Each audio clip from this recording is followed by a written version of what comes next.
Assalamualaikum warahmatullahi wabarakatuh. Kembali lagi dengan saya Ibu Propana Aulia. Nah, di pertemuan sebelumnya kita kan sudah membahas mengenai sistem pembagian kekuasaan yang diterapkan di Indonesia. Ada pembagian secara vertikal dan horizontal. Nah, di pertemuan kali ini kita akan bahas mengenai kedudukan dan fungsi Kementerian Negara Republik Indonesia dan lembaga pemerintah non-kementerian atau disingkat LPNK. Nah, pastinya kalian sudah sering mendengar Kementerian Negara, istilah Kementerian Negara. Mungkin ketika kalian melihat berita atau mungkin ketika kalian sedang membaca-baca di internet. Nah, sebenarnya fungsi Kementerian Negara itu apa? Kemudian LPNK itu apa sih? Nah, itu akan kita bahas di video kali ini. Nah, presiden dalam menjalankan tugasnya itu presiden dibantu oleh wakil presiden yang dipilih secara bersamaan dengan pemilihan presiden. Kemudian, presiden juga dibantu oleh lembaga kementerian negara dan lembaga pemerintah non-kementerian atau LPNK. Nah, Kementerian Negara mempunyai tugas untuk menyelenggarakan urusan tertentu dalam pemerintahan di bawah presiden dan bertanggung jawab kepada presiden dalam menyelenggarakan pemerintahan negara. Jadi, presiden itu punya wewenang untuk membentuk menteri-menteri negara. Nah, kumpulan para menteri itu dinamakan kabinet. Nah, setiap presiden itu berhak untuk memberikan nama terhadap kabinetnya. Nah, kemudian di sini jumlah maksimal kementerian negara yang dapat dibentuk adalah 34. Apakah boleh kurang dari 34? Boleh. Tapi di sini maksimal adalah 34. Kemudian ada 3 kementerian negara yang nomenklatur atau nama kementeriannya itu ada di dalam Undang-Undang Dasar, yaitu ada Menteri Dalam Negeri, Menteri Luar Negeri, dan Menteri Pertahanan. Nah, 3 kementerian ini itu yang akan menggantikan tugas presiden apabila presiden dan wakil presiden tidak dapat menjalankan tugas secara bersama-sama. Menggantikan ya, bukan menjadi presiden. Nah, di sini ada 2 kabinet. Yang pertama ada kabinet kerja, yaitu kabinet yang dipilih oleh Nah, di sini yang pertama ada Menteri Pendidikan dan Kebudayaan, yaitu Bapak Nadiem Makarim. Nah, beliau merupakan menteri termuda di Kabinet Indonesia Maju. Beliau berusia 36 tahun. Kemudian, beliau punya banyak sekali prestasi, diantaranya beliau adalah lulusan dari Harvard. Kemudian, pada tahun 2016, beliau menerima penghargaan The Straits Times ASEAN of the Year dan merupakan orang Indonesia pertama yang menerima penghargaan tersebut sejak pertama kali didirikan tahun 2012. Nah, penghargaan tersebut diberikan pada individu atau kelompok yang secara signifikan berkontribusi pada meningkatkan kesejahteraan orang di negara mereka atau Asia pada umumnya. Nah, jadi beliau ini adalah pendiri dari startup Dekakorn Gojek. Nah, pasti kalian di sini sudah sering mendengar apa itu Gojek. Nah, dari Gojek yang beliau dirikan, itu beliau bisa membantu meningkatkan kesejahteraan orang-orang di negaranya. Kemudian, karena pengalamannya sebagai startup Dekakorn, itu beliau diharapkan dapat merevolusi sistem pendidikan di Indonesia. Nah, yang kedua yaitu Menteri Pariwisata dan Ekonomi Kreatif, Bapak Wisnu Tama. Nah, Pak Wisnu Tama ini merupakan pendiri dan CEO Net TV. Kemudian, Creative Director Opening dan Closing Asian Games. Kita bisa saksikan kemarin waktu Asian Games, pembukaannya dan penutupannya sangat meriah sekali. Kemudian, Pak Wisnu Tama juga mempunyai banyak penghargaan sebagai CEO terbaik. Nah, dengan pengalamannya itu Pak Wisnu Tama diharapkan dapat mengatasi 5 persoalan pariwisata yang ada di Indonesia supaya sumber daya alam yang ada di Indonesia ini bisa dikembangkan dan menjadi sumber penghasilan Indonesia. Karena kita tahu sendiri bahwa sumber daya alam yang dimiliki oleh Indonesia ini sangat-sangat banyak sekali. Dan apabila bangsa Indonesia ini bisa memanfaatkannya, maka itu bisa menjadi kelebihan bagi bangsa Indonesia. Nah, yang ketiga ada Menteri Badan Usaha Milik Negara atau BUMN, yaitu Bapak Erick Thohir. Nah, Pak Erik ini merupakan ketua panitia Asian Games. Kemudian beliau juga merupakan ketua tim kampanye nasional Pak Jokowi dan Pak Maruf. Kemudian Pak Erick Thohir ini adalah seorang presiden dan pemilik klub bola Inter Milan, Persib, dan DC United. Kemudian beliau adalah orang Asia pertama yang menjadi pemilik klub basket NBA. Nah, dengan pengalamannya sebagai pengusaha sukses itu diharapkan dapat memajukan badan usaha milik negara Indonesia.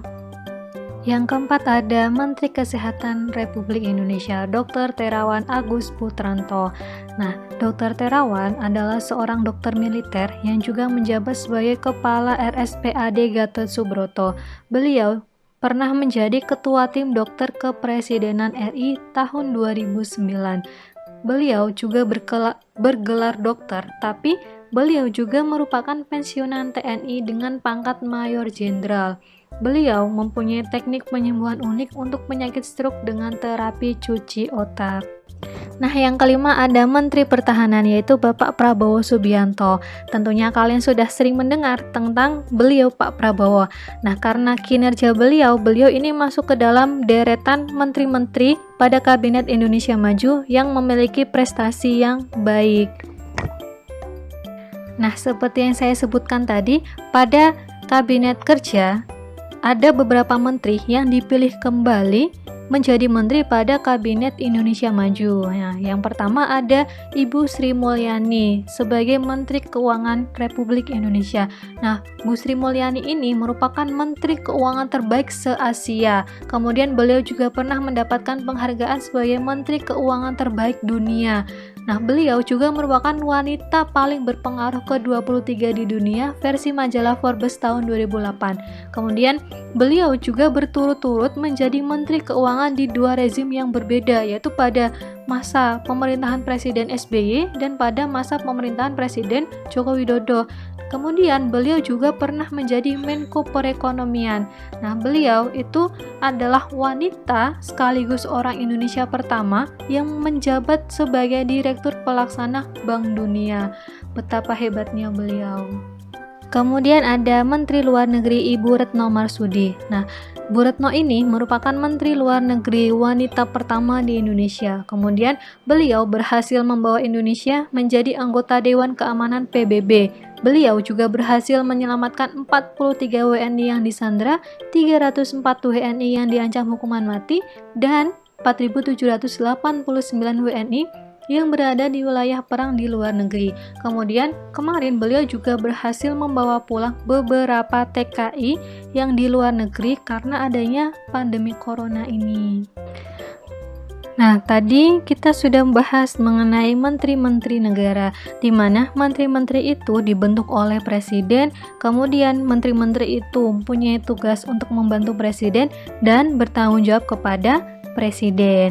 Nah, sekarang kita membahas mengenai kedudukan dan fungsi lembaga pemerintah non-kementerian.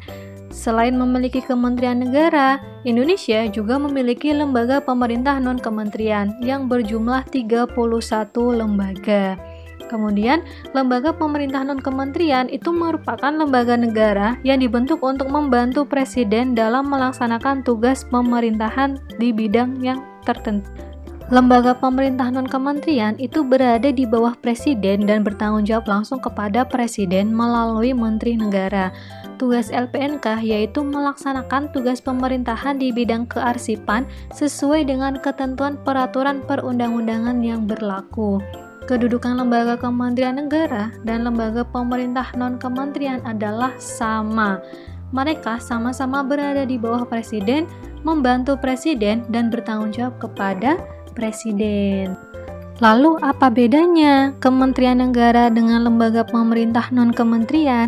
Nah, jadi lembaga kementerian negara fungsinya untuk melakukan tugas kepemerintahan yang sifatnya birokrasi dari eksekutif dari presiden yang telah diatur oleh undang-undang. Sedangkan tugas lembaga pemerintah non-kementerian lebih fokus pada bidang kearsipan seperti pengkajian, penyusunan, perencanaan, dan lain-lain. Jadi, antara kementerian negara dengan lembaga pemerintah non-kementerian yang membedakan adalah tugasnya. Nah, tadi LPNK itu terdiri dari 31 lembaga. Apa saja? Nah, di sini saya memberikan 6 contoh lembaga pemerintah non-kementerian. Nah, di sini ada yang bertanggung jawab langsung kepada presiden, tetapi ada juga yang bertanggung jawab melalui menteri. Contoh yang pertama ada Arsip Nasional Republik Indonesia atau ANRI. ANRI ini di bawah koordinasi Menteri Pendayagunaan Aparatur Negara dan Reformasi Birokrasi. Nah, jadi Arsip Nasional Republik Indonesia ini bertanggung jawabnya kepada menteri. Kemudian Menteri Pendayagunaan Aparatur Negara yang bertanggung jawab kepada presiden. Kenapa harus bertanggung jawab kepada menteri dulu? Karena tugas dari Arsip Nasional Republik Indonesia ini masih berkaitan dengan Menteri Pendayagunaan Aparatur Negara dan Reformasi Birokrasi. Kemudian yang kedua ada Badan Informasi Geospasial. Untuk Badan Informasi Geospasial ini langsung bertanggung jawab kepada presiden, tidak melalui menteri. Kemudian yang ketiga ada Badan Intelijen Negara. Nah, kalau menurut peraturan presiden tahun 2015, Badan Intelijen Negara itu di bawah koordinasi Menko Polhukam, Menteri Koordinasi Politik, Hukum, dan Keamanan. Tapi pada tahun 2020, Presiden mengeluarkan sebuah peraturan yaitu Perpres nomor 73 tahun 2020 yang berisi bahwa Badan Intelijen Negara ini langsung bertanggung jawab kepada presiden, tidak melalui menteri. Kemudian yang keempat ada Badan Kepegawaian Negara atau BKN. Nah, BKN ini di bawah koordinasi Menteri Pendayagunaan Aparatur Negara dan Reformasi Birokrasi. Karena tugas dari BKN itu masih berhubungan dengan tugas dari Menteri Pendayagunaan Aparatur Negara dan Reformasi Birokrasi. Kemudian yang kelima ada BKKBN di bawah koordinasi Menteri Pemberdayaan Perempuan dan Perlindungan Anak. Kemudian yang keenam ada Badan Pariwisata dan Ekonomi Kreatif di bawah koordinasi Menteri Pariwisata dan Ekonomi Kreatif. Nah, untuk lembaga pemerintah non-kementerian nomor 7 sampai dengan 31 bisa kalian pelajari dari berbagai sumber, bisa dari buku atau mungkin internet dan sebagainya. Nah, jadi inti dari video kali ini adalah tugas dari Kementerian Negara dan lembaga pemerintah non-kementerian itu berbeda, tapi kedudukannya sama-sama di bawah presiden dan sama-sama bertanggung jawab kepada presiden. Nah, demikian sedikit yang bisa Ibu sampaikan. Apabila banyak salah atau mungkin penjelasannya kurang jelas, Ibu mohon maaf yang sebesar-besarnya. Kalau ada yang mau ditanyakan, silahkan tulis di kolom komentar. Terima kasih. Alhamdulillah, jazakumullah khairan. See you.